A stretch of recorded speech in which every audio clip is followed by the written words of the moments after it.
નમો અરિહંતાણમ.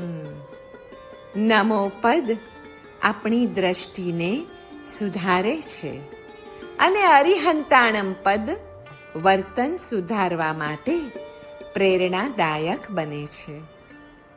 મુક્તિ તો સર્વને જોઈએ છે, પણ મુક્તિ માટેની જીવની સ્વાભાવિક યોગ્યતાનો વિકાસ નમ્રતા, કૃતજ્ઞતા અને પ્રભુની ભક્તિ કરે છે.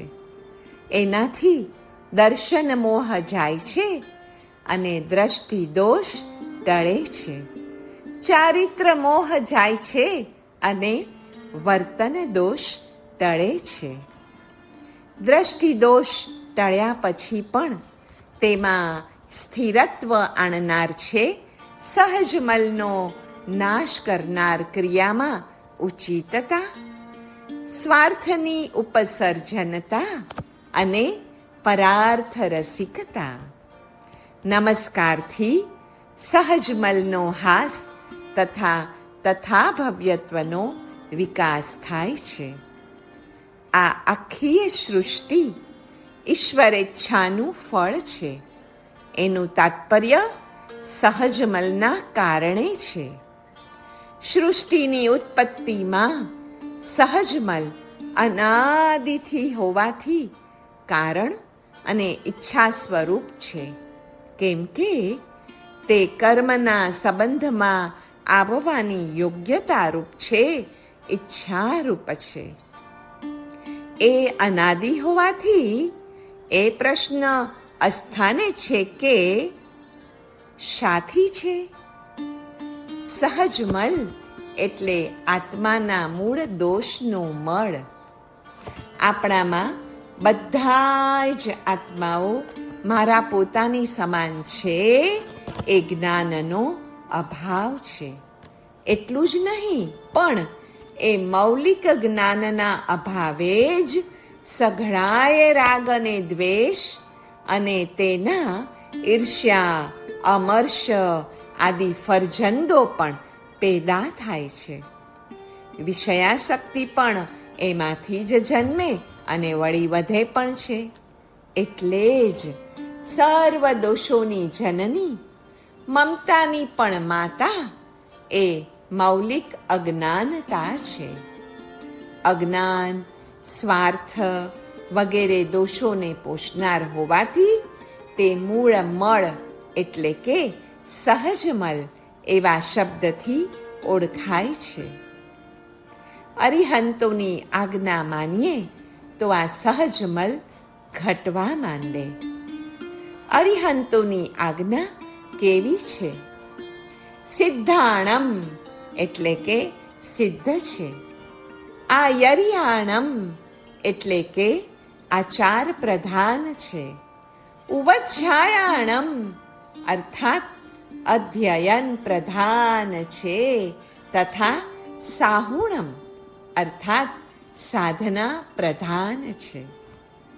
હેય એટલે કે છોડવા યોગ્ય અને ઉપાદેય અર્થાત આદરવા યોગ્યની તથા ભવ્યત્વ પકવનારી શ્રુત અધ્યયન અને આચારની સાધના પ્રધાન એવી સર્વ અરિહંતોની આજ્ઞા મને પ્રમાણ છે, મને સ્વીકાર્ય છે અને આજે તેને હૃદયથી નમસ્કાર થાઓ. નમો અરિહંતાણમ. શ્રી નમસ્કાર મહામંત્ર દ્વારા પંચ પરમેષ્ઠીને નમસ્કાર થવા સાથે તેમની આજ્ઞાને પણ નમસ્કાર થાય છે. સાધનાની સકલ સામગ્રીઓ પ્રત્યે એક સાથે આદર પણ બતાવાય છે. એટલે જ દિવસ આખો, રાતના પણ, નિદ્રામાં પણ નમસ્કાર મહામંત્રનું રટણ કરવાનું કર્તવ્ય છે. હું અરિહંત, સિદ્ધ આદિ પોતાના આત્માના જ 5 ભાવિ પર્યાયોને નમસ્કાર કરું છું. એ અભેદ નમસ્કાર, એસો પંચનમુક્કારો આ પદમાં છે. તે સહજ મલરૂપી પાપનો નાશ કરીને તથા ભવ્યત્વના વિકાસરૂપી સર્વશ્રેષ્ઠ મંગલની પ્રાપ્તિ પણ કરાવે છે. ચિત્ત વિશુદ્ધિ અને ચિત્ત માલિન્ય એ બે વચ્ચે જરાય બનતું નથી. એક હોય ત્યાં બીજાએ જવું પડે છે. ચિત્ત માલિન્ય એટલે જીવ તત્વ ઉપર અજીવ તત્વની પકડ. તેમાં આત્મા કર્મોને બાંધવામાં સ્વતંત્ર છે અને ઉદય પ્રાપ્ત કર્મોને ભોગવવામાં પરતંત્ર છે. સિદ્ધો પાસેથી જીવ ચિત્ત વિશુદ્ધિનો ક્રમ પ્રાપ્ત કરે તેમાં તેમનો અનુગ્રહ એ પરતંત્રતા અને પોતાનો પુરુષાર્થ એ સ્વતંત્રતા છે. આપણે પરતંત્ર થઈને સિદ્ધોના અનુગ્રહને સ્વીકારવો.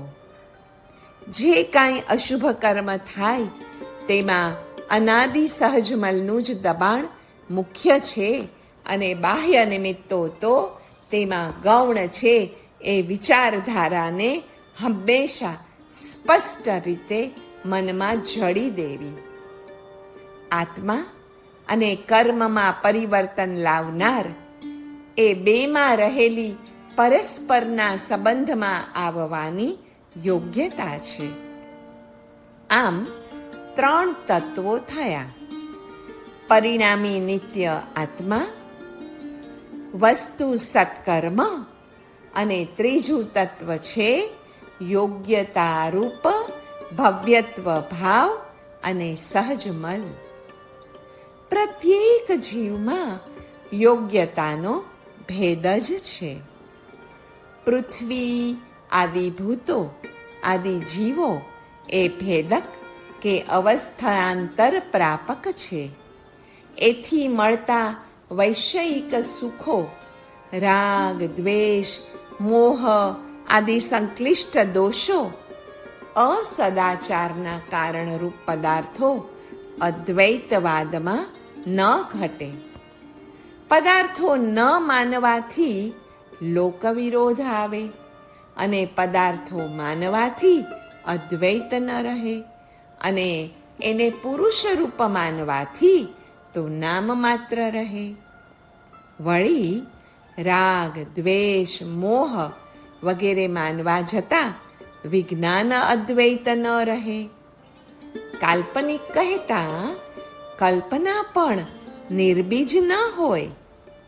વસ્તુ શૂન્ય નિશ્ચયને કલ્પના કહેવામાં આવે તો પણ દ્વૈત થાય.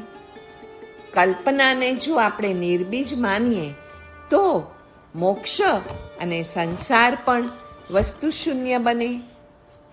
તેથી જ જીવ, કર્મ અને તથાવિધ યોગ્યતા એ 3ને જ સંસારના અને મોક્ષના પણ કારણ માનવા જ જોઈએ. નવકારનું પ્રયોજન જ સહજમલનો હાસ છે. સંવરમાં બેસી જઈએ તો સહજમલનો નાશ શક્ય છે અને તથા ભવ્યત્વનો વિકાસ અર્થાત નવકારનું પ્રયોજન કર્મોની નિર્જરા છે. ભાવ જેટલા પ્રમાણમાં ભવ કે સ્વાર્થ પાછળ રોકાઈને એટલા પ્રમાણમાં આપણો નમસ્કાર અધૂરો રહે છે. ભાવ સંકોચ એટલે ભવ વિકાસ અને ભવ વિકાસ એટલે સહજમલને પુષ્ટિ. સહજમલ વિશ્વમાહેના મળને પોતાની દિશામાં ખેંચે છે. એટલે એવા જીવોની આસપાસ અમંગળનું અતિ શ્યામલ વાતાવરણ એવું વાદળું બંધાઈને જ રહેતું હોય છે. 3 જગતના સર્વ જીવો ભાવનો લાભ અપાવવા માટે વિદ્યમાન છે અને છતાં પણ આપણને પહેલો તો સ્વ, બસ આપણું સ્વાર્થ જ યાદ આવી જાય છે તે શ્રી જિનેશ્વર દેવ ન ઓળખાયા હોવાની નિશાની છે. સહજ મલનો નાશ કરવા માટે વજ્રથી પણ કઠોર અને ભવ્યત્વના પરિપાક માટે પુષ્પથી પણ મૃદુ એવું હૃદય જોઈએ. હૃદયની આર્દ્રતા, કુણાશ અને કોમળતા વિના તો અન્યને સુખ અને સંતોષ આપવાની શક્તિ આપણામાં ક્યાંથી આવી શકે? કેવી દ્રષ્ટિ શુદ્ધ છે?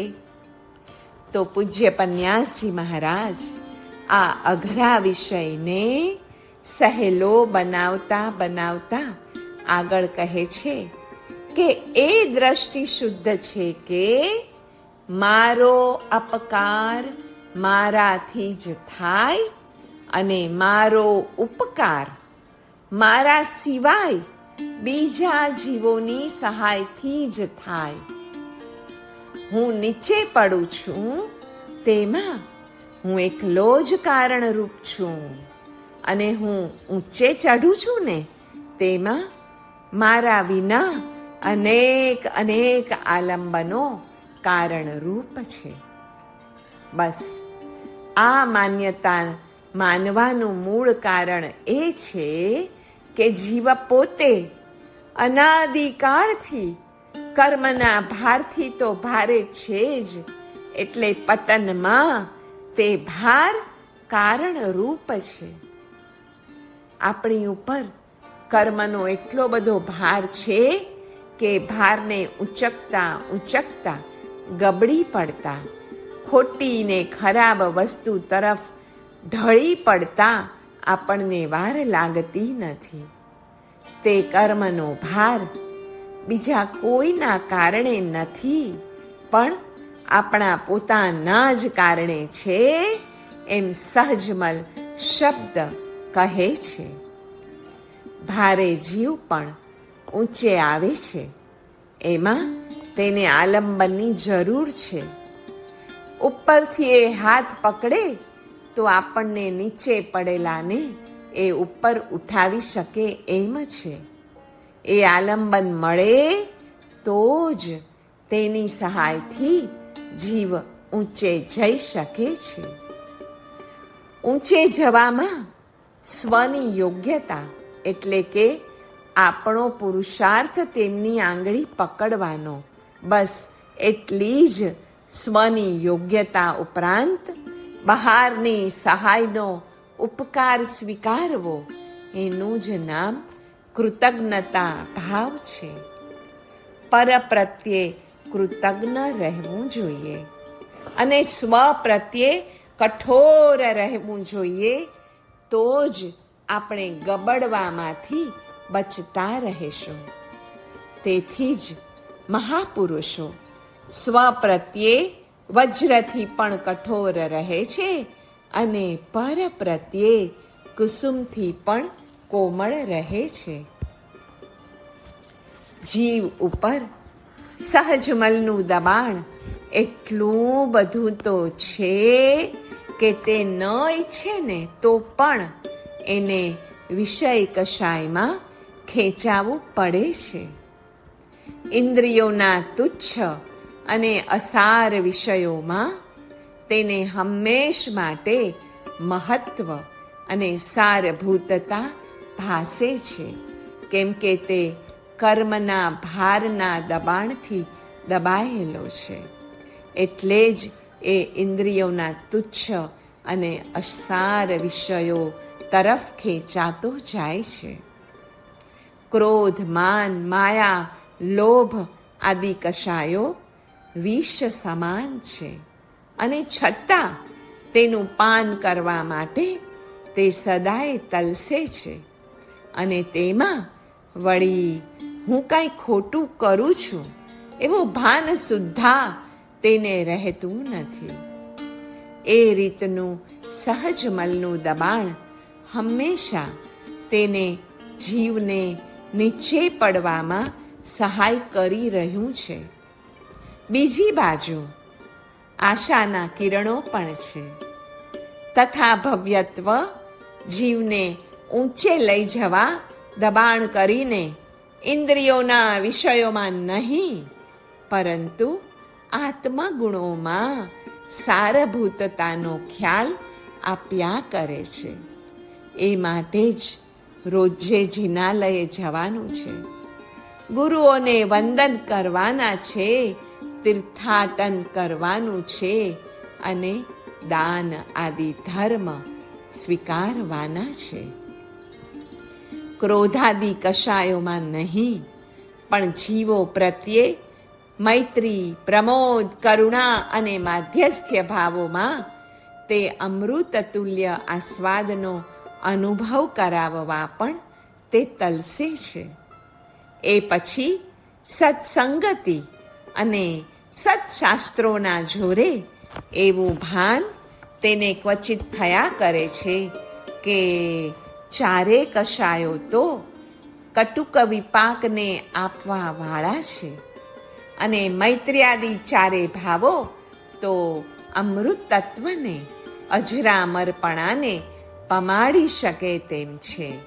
એ રીતે સહજમલ અને તથા ભવ્યત્વ બંને પરસ્પર વિરુદ્ધ વૃત્તિઓને પેદા કરે છે. સહજમલનું દબાણ જેમ જેમ અનુભવાય ને એમ એમ તેના તરફ વૈરાગ્ય ભાવ વધે અને ભવ્યત્વ ભાવનો વિકાસ કરનારા દરેક આલંબનો તરફ અનુરાગ ભાવ વધતો જાય છે. જીવની યોગ્યતા પરને કારણે જ વિકસે છે અને જીવની અયોગ્યતા સ્વને કારણે રહેલી છે. બસ આ વિચાર હંમેશા રાખવો, કારણ કે તે મુક્તિ માર્ગમાં પરમ પરમ સહાયક છે. કશાયો હંમેશા પરની ભૂલને વિચારીએ ને તો જ થાય, નહીતર કશાયનું કોઈ નિમિત્ત રહેતું નથી. સ્વની ભૂલ એકવાર આપણે જોઈએ ને એટલે બસ સ્વની ભૂલ જોનારનો કશાય શમી જાય છે અને પરથી તો હંમેશા ગુણ જ થાય છે. પછી તે પર અનુકૂળ રૂપે હોય કે ભલે ને પ્રતિકૂળ રૂપે વર્તતું હોય. કેવું દ્રષ્ટિબિંદુ આપણને ઊંચે આવવા સહાયક છે.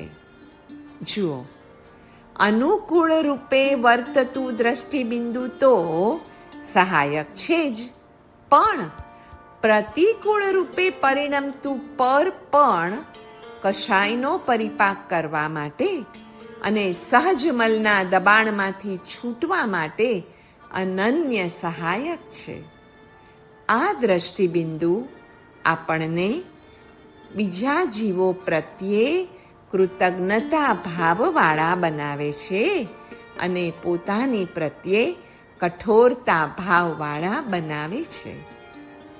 સ્વ પ્રત્યે કઠોરતા રાખીએ ને તો સહજમલનો ધ્વંસ થાય અને પર પ્રત્યે કૃતજ્ઞતા રાખીએ ને તો ભવ્યત્વ ભાવનો વિકાસ થાય.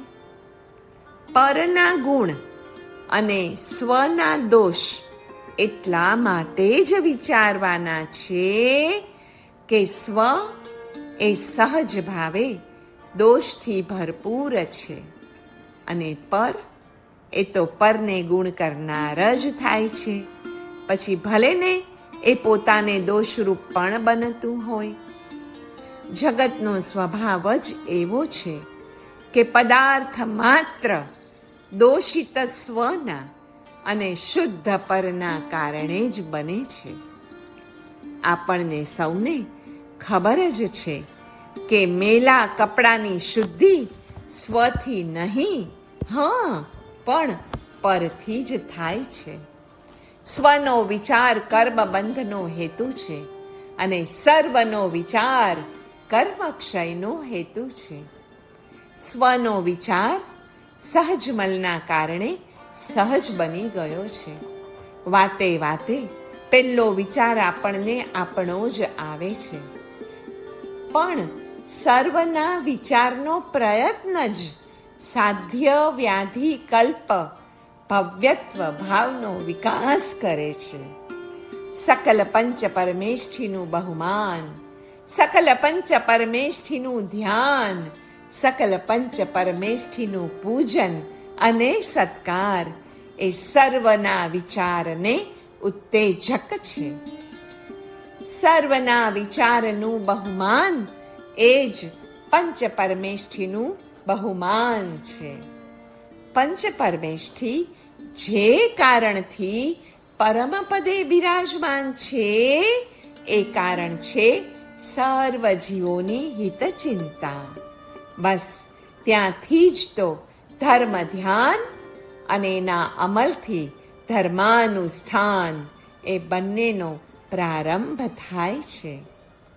ધર્મ ધ્યાન અને ધર્મ અનુષ્ઠાનમાં ધર્મ શક્તિ સર્વના વિચારને કારણે જ જન્મે છે. સર્વના વિચાર વિના કોસ્મિક વ્યૂ પોઈન્ટથી જગતનો વિચાર કર્યા વિના ધર્મ શક્તિ પેદા ન થાય અને એ શક્તિ પેદા થયા વિના આર્ત ધ્યાનથી મુક્ત થવાતું નથી.